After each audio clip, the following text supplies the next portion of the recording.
Update रहने के लिए हमारा चैनल सब्सक्राइब करें और नोटिफिकेशन के लिए बेल आइकन दबाना न भूलें।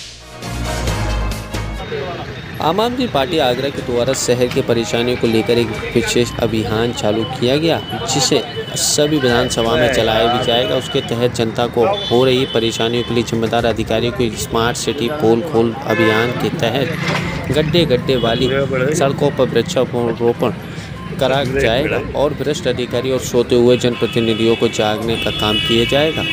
जनता का भी साथ लिया जाएगा। मैं कपिल वाजपेयी, पूर्व जिलाध्यक्ष। हम लोगों ने आज यहाँ वृक्षारोपण करा है। हम लगातार 2-3 दिन से इस प्रकरण को चला रहे हैं कि स्मार्ट सिटी के नाम पर गाना तो बहुत गाया जा रहा है कि स्मार्ट सिटी नंबर 2 हो गया, 1 हो गया, 3 हो गया भाई, लेकिन मेन एमजी रोड के बगल में गड्ढे हैं और हार्डकोर जिस रोड को कहा जा रहा है, तो G20 का सम्मेलन हुआ था, बगल वाली रोड बन सकती थी, ये भी बन सकती थी। करोड़ों रुपया खर्च करा गया और यहाँ हालत ये है, अभी जरा सा पानी पड़ जाए तो गड्ढे जब भर जाते हैं तो बड़ा कष्ट होता है। लड़के जाएं, बच्चियां जाएं, जो उसके छींटे पड़ते हैं, पढ़ने वाले बच्चों के लिए बहुत बड़ा कष्ट है। दूसरा भाई, जब जिस चीज के लिए पैसा खर्च कर रहे हो और उसके बावजूद भी नरक है, तो ये कैसा अच्छा तंत्र है। अभी डीएम साहब ने कहा है, आशा है कि वो कुछ कराएंगे और उन्होंने कुछ काम भी शुरू किया होगा, लेकिन जब तक ये काम जमीनी तौर पे नहीं होता है, अब यहाँ से गड्ढा खत्म क्यों नहीं होता है? आसपास की मैंने नालियां देखी तो नालियां बंद है। भाई जब आप प्लानिंग कर, हमने रोड बना दी, नाली कौन बनाएगा? कोई अलग से आएगा? तो ये काम करना जरूरी है और जब तक ये काम नहीं होंगे और तंत्र जो गड़बड़ है, जो पैसे लेकर ये सब गड़बड़ काम जानबूझ के करता है, उन्हें मालूम है कि 2 महीने बाद फिर दोबारा सड़क बनाने को मिलेगी, इसलिए ऐसी खराब सड़क बनाई जाए। उनके सरकार भी विफल है और वर्तमान का तंत्र भी विफल है। मैं तो कल मेरे मन में आ रहा था कि भाई हमसे रोड टैक्स लिया जाता है, तो हम एक एफआईआर क्यों ना कराएं? एक आध दिन में हम कोशिश करेंगे कि एक एफआईआर कराएं कि हमारे नगरायुक्त की, कि आपके कारण से भाई आपने पूरे शहर में गड्ढा गड्ढा कर रखा है, तो इसके लिए जिम्मेदार कोई भी चोटिल होता है। आप तो खिलाफ कराएंगे या आप महापौर के खिलाफ कराएंगे? हम तो नगरायुक्त के खिलाफ कराएंगे, वो जिम्मेदार है और महापौर भी उसमें संलिप्त है, उसमें सह अभियुक्त के तौर पर उनका भी नाम आना चाहिए। अब जैसे कल एक बड़ी शर्मसार करने वाली घटना आगरे में हुई, बेहद शर्मसार करने वाली घटना। फ्रांस की एक पर्यटक थी, उनकी मृत्यु हो गई। भाई फ्रांस की पर्यटक की मृत्यु हुई किस कारण से? वो गिरी 7-8 फुट की ऊंचाई से, मात्र 7-8 फुट की ऊंचाई से, 9 फुट मान लीजिए साहब, मैं कह रहा हूँ 10 फुट की ऊंचाई से गिरी। वृद्ध महिला थी, 60 साल की महिला थी। उनकी मृत्यु सिर्फ इसलिए हुई कि 1 घंटा एम्बुलेंस नहीं आई और उन्हें जो घुमाया गया शहर में, यहाँ व्यवस्था अच्छी नहीं है। तो अगर आप पूरे विश्व में इस प्रकार का संदेश दे रहे हैं तो ये गलत है और इसमें पूरा का पूरा आगरे का प्रशासन उसका फेलियर है। डीएम ने कल बड़ा अच्छा लंबा कहा है कि जो जो जिम्मेदार होगा, भाई डीएम साहब क्यों नहीं जिम्मेदार बनते? उन्हें भी तो जिम्मेदारी लेनी चाहिए ना कि यहाँ पर इतनी बड़ी घटना हो गई। 1 घंटा फतेहपुर सीकरी से आप उसे घुमा दे रहे, 1-1.5 घंटे बाद तो वो हॉस्पिटल का दर्शन कर पाई, तो बचेगा कैसे कोई? चोटिल व्यक्ति 1.5-2 घंटे बाद आप लेकर जाओगे तो 100% मरेगा। वही घटना कल हुई। तो प्रशासन की फेलियर है और प्रशासन अपनी लापरवाही को एक छोटे अधिकारी बड़े अधिकारी किसी पे भी डाल दे, ये सब मजाक की बात है। इसकी जिम्मेदारी बड़े अधिकारियों को लेनी चाहिए, वर्तमान की राजनीतिक सरकार को लेनी चाहिए कि ये जिम्मेदारी उनकी है, उनकी गलती के कारण से ये बड़ी घटना हुई।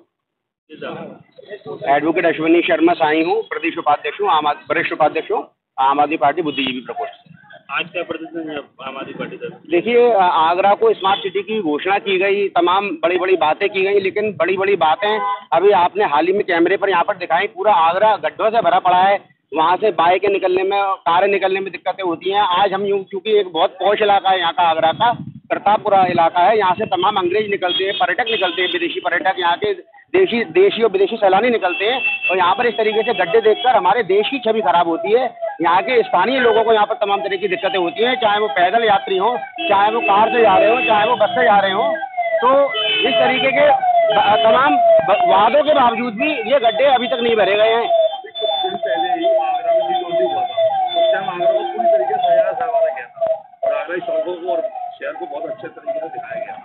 अब दिखाया जा रहा है कुछ और रूप दिखाया जा रहा है। देखिए, जब G20 हुआ तब तमाम बड़े बड़े देशों के बड़े बड़े राष्ट्र यहाँ पे बड़े बड़े राष्ट्राध्यक्ष आए थे यहाँ पर। उस समय जहाँ वो आ रहे थे, वहाँ का इलाका निस्संदेह वहाँ पर वो सजाया गया था। लेकिन आज की जो वास्तविक स्थिति आप देखिए, अभी मैं आपके कैमरामैन से थोड़ा रिक्वेस्ट करूंगा, यहाँ गड्ढे दिखा दीजिए। जैसे G20 का उस समय वो किया गया था, तो इस समय ये क्या है यहाँ के गड्ढे, यहाँ के स्थानीय लोगों को। आप किसको मानेंगे, सरकार को कि नगर निगम? भाई सरकार और नगर निगम दोनों ही उत्तरदायी हैं, दोनों ही उत्तरदायी हैं इस कार्य के लिए, और दोनों को ही जिम्मेदारी लेनी चाहिए और यहाँ के गड्ढे तत्काल भरने चाहिए और आगरा को स्मार्ट सिटी की जो उनकी जो बात कह रहे हैं उसको पूरी करनी चाहिए। सबसे पहले मैं बताना चाहूंगी, मैं आम आदमी पार्टी में महिला मोर्चा की जिला अध्यक्ष सपना गुप्ता। मैं अपने नगर निगम से पूछना चाहती हूँ कि अगर ऐसी सड़कों पर एक प्रेग्नेंट महिला अगर एक गाड़ी से जाती है तो क्या उसके लिए ये सड़कें सुरक्षित रहेंगी? एक बच्चे जो स्कूल जाते हैं, क्या वो वाहन जो स्कूल भेजने वाले वाहन है, क्या वो सुरक्षित रहेंगे इन सड़कों पर? इन सड़कों की वजह से कोई बीमार पड़ जाता है, किसी महिला को, कोई प्रेग्नेंट महिला है, उसको किस तरह का परेशानी झेलनी पड़ेगी? स्कूल जाने वाले बच्चों को, बुजुर्गों को, बीमारों को इन सड़कों से कोई राहत मिलेगी? सरकार किस बात का हमसे टैक्स लेती है? इस बात का टैक्स लेती है कि हमसे पैसा लेकर सिर्फ हमें परेशानी दे। अगर इस तरह से टैक्स लेती है तो सरकार को या तो हमारे टैक्स माफ कर देने चाहिए, टैक्स लेने ही नहीं चाहिए, और अगर हमसे टैक्स लेती है तो इन सड़कों का सही से निर्माण होना ही चाहिए। सरकार ने कई बार कहा है कि जब हमारी सड़क बनी थी तो आगरा को गड्ढा मुक्त कर दिया जाएगा, तो ऐसा आपको नहीं दिख रहा है कि गड्ढा मुक्त?